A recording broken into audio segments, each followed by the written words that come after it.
മോളെ, ഈശ്വരൻ നിന്റെ കണ്ണു തുറപ്പിക്കട്ടെ. അല്ലാതെ വേറെ ഒന്നും എനിക്ക് പറയാനില്ല. എന്റെ കണ്ണും തുറന്ന ഈശ്വരൻ എന്നെ ഈ ലോകത്തോട്ട് വിട്ടത്. അന്ന് മുതൽ ഇന്ന് വരെ തുറന്നു തന്നെ ഇരിക്കുന്നത്, ഉറങ്ങുമ്പോ ഒഴികെ. അവനോട് പിണങ്ങി വരുന്ന ഭാര്യയ്ക്ക് അവള് ജനിച്ചു വളർന്ന തറവാട്ടിലോട്ടല്ലേ വരാൻ പറ്റത്തുള്ളൂ. അയലത്തെ മീനാക്ഷി അമ്മയുടെ വീട്ടിലോട്ട് കയറി ചെല്ലാൻ പറ്റുമോ?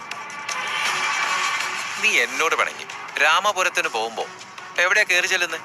പള്ളിയിലോട്ടാണോ? അല്ലല്ലോ. ഇനിയിപ്പൊ ശിവേട്ട നോക്കിക്കോ, മഹാറാണിയെ പോലെ കാലും മേല് കാലും കയറ്റി വെച്ച് തിന്നും കുടിച്ചും അവൾ ഇവിടെ അനങ്ങാതിരിക്കും. അവരാണ് അമ്മ പിടിച്ചു വെച്ചിരിക്കുന്നത്. അമ്മയോടല്ലേ സമരം? മുദ്രാവാക്യം മാറ്റി പിടിക്കണോ?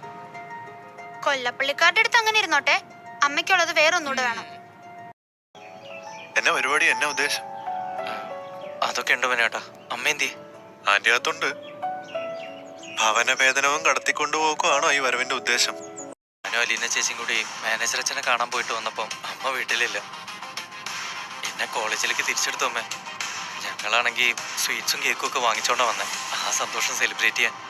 മോളെ, ഒരു മ്ലാനത, ആരെങ്കിലും വഴക്ക് പറഞ്ഞോ? ഇല്ല. പിന്നെ എന്ത് പറ്റിയടി? അമ്മ കൂടി വന്നാലും ശരിയാവത്തുള്ളൂ.